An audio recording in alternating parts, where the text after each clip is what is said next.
अभी सब्सक्राइब करें हमारे चैनल माँ दुर्गा म्यूजिक को और साथ में बेल आइकन जरूर दबाएं ताकि ऑल नोटिफिकेशन आप तक जल्द पहुँचे।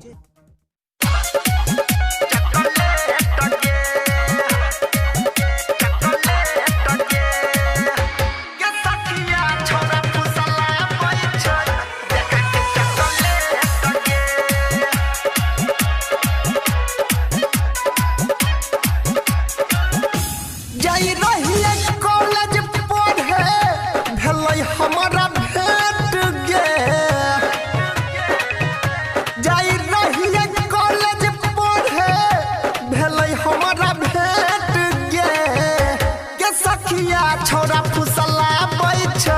देखा के चॉकलेट गे ये सखिया छोरा फुसला बैठे देखा के चॉकलेट गे चॉकलेट गे चॉकलेट गे डीजे सुमित सतीश भैया सुन रहे हैं डेनवाई से मां दुर्गा म्यूजिक की प्रस्तुति। ये सखिया छोरा फुसला बैठे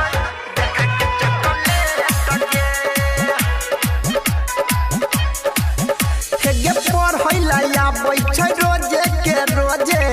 उ तो हमारा क्लास गे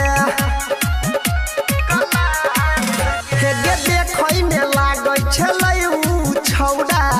एक नंबर झकास गे देने रह नंबर हमरा कर देलियै डिलीट गे देने रह नंबर हमरा कर देलियै छोरा फुसला बैठे देखा के चॉकलेट गे ये सखिया छोरा फुसला बैठे देखा के चॉकलेट गे चॉकलेट गे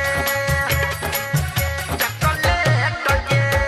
डीजे सुमित सतीश भैया सुन रहे हैं डेनवाई से मां दुर्गा म्यूजिक की प्रस्तुति। ये सखिया छोरा फुसला